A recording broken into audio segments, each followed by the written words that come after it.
8 ہجری فتح مکہ،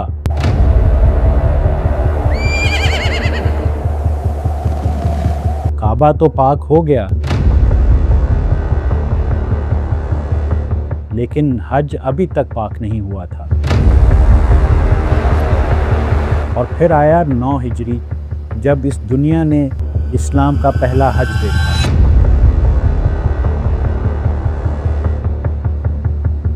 9 ہجری کا حج جس میں بہت امپورٹنٹ فیصلے کیے گئے۔ تو 9 ہجری میں حج پرفارم نہیں کیا گیا تھا، یہ حج ری فارم کیا گیا تھا۔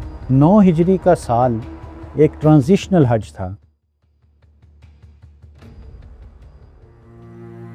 یہاں پر نبی پاک صلی اللہ علیہ وآلہ وسلم نے خود یہ حج نہیں فرمایا، اس کے بجائے حضرت ابوبکر صدیق رضی اللہ تعالیٰ عنہ کو امیر بنا کر بھیجا۔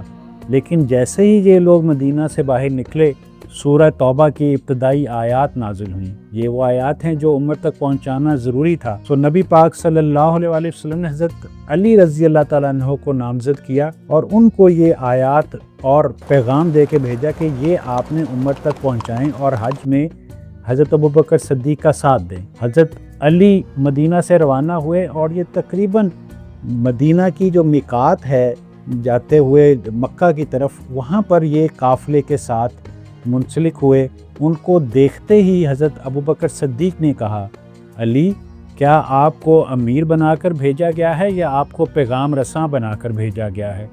حضرت علی نے کہا، ابوبکر صدیق آپ کمانڈ کریں گے، آپ امیر ہیں اس قافلے کے، مجھے صرف پیغام رسانی کے لیے بھیجا گیا۔ اور یہ پھر قافلہ حضرت ابوبکر صدیق کی سربراہی میں مکہ کی طرف روانہ ہو گیا۔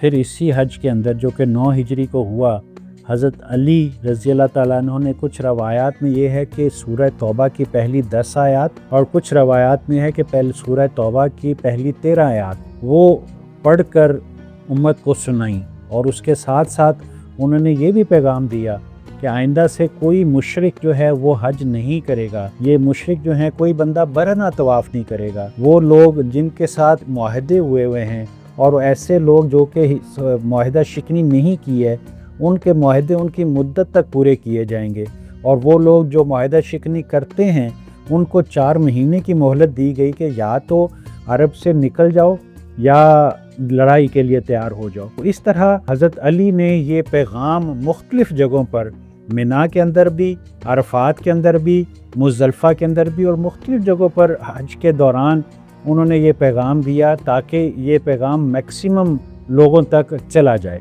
اور اس طرح 9 ہجری کا حج آخری حج تھا جس میں مسلمان اور مشرکین نے مل کر حج کیا، اور یہ حج ایک تیاری تھی اگلے سال کے لیے، تاکہ جب نبی پاک صلی اللہ علیہ وآلہ وسلم اگلے سال حج کے لیے آئیں تو اس حج کو ابراہیم علیہ السلام کی ٹرو اسپرٹ کے ساتھ لوگوں کو بتا سکیں کہ حج کی اصل شکل اب سے اس طرح سے ہوگی جو کہ حضرت ابراہیم سے ڈرائیو تھی۔